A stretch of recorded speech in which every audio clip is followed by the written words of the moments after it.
If you can kneel, if your knees are good, kneel. If you can't kneel, you can do it in a chin box.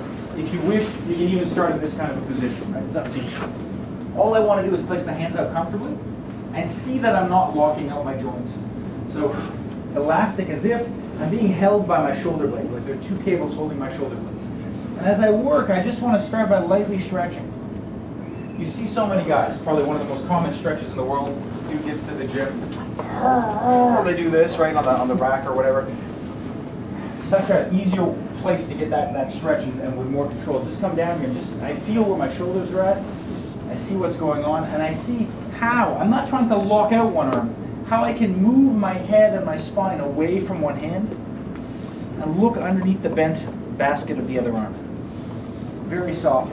And as I do that work every time, play, even if you've done this 100 times, play with the buoyancy of your shoulders. See what I can do here. Move the sternum. See how I feel inside the lungs. And I'm not pushing, I'm moving away from the long arm and looking under the bent.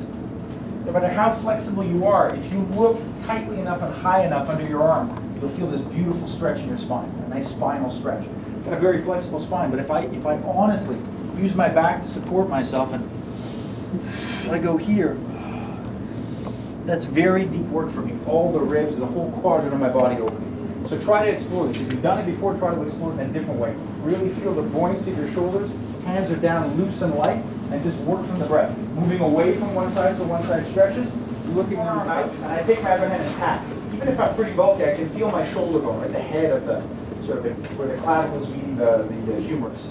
This is what I need to protect. If I rotate my hand, you feel how the deltoid changes, right? I do not want to spike my bone into the ground.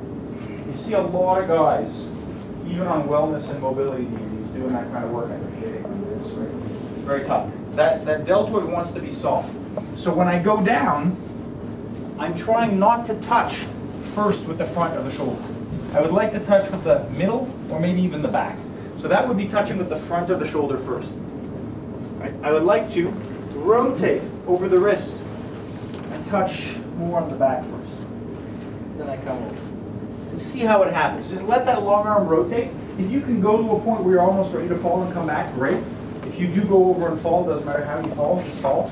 But just see what it's like to rotate over the long shoulder. Your first level of work is gain awareness of your shoulder. Second level of work, try to see if and when and where you're holding your breath. And see if you can correct that.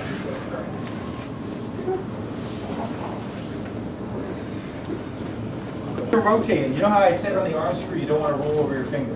Because if you roll over your finger, it tends to get broken. If I roll over the thumb, it's the same thing. It's like a finger. My elbow will be more prone to locking out. So I want to see how I can roll over my watch, the back of the hand. As soon as you do that, the elbow is going to flex. Right? One, it's a biomechanical trick to get past the flinch response of grabbing the ground. You see a lot of people, when they do their framing work, their hands look like they have like a palsy, like that. And that's because they're thinking too much with the fingers. They're used to grabbing. If you look at most of the guys, the best example is Kalashnikov, of course, and his son, Arkady. The frame is inflated and soft. It's perfect form. It's the way the hand should be. It's loose, right? So the hand comes up. The screwing is like that. As soon as you have that kind of work going on, that's your fingers working too much. And it's hard to tell somebody when they frame, don't do this, because there's no stress other than reflex doing this. If you do your arm screws, that's where it comes out. Some guys will do their arm screws and they're like this. They're keeping their fingers underneath. That's an injury waiting to happen. So when we do it here, sometimes people will post their thumb out like an anchor, and then they roll over their thumb, right? And it might take them a sprained thumb before they realize, I can't do it. It starts to hurt. I need to see that, again, remember, I'm not pushing off my hand. My body is pulling away. If I put weight on the hand and I push away, naturally I'm going to use my fingers. But if I pull myself away, that's why when you see them do the roll at full speed, they always say it's like you're sweeping. I'm pulling myself away from the hand. So I should rotate over the wrist, over the watch in the back of the hand. Does that make sense at least here? Yeah? Keep going.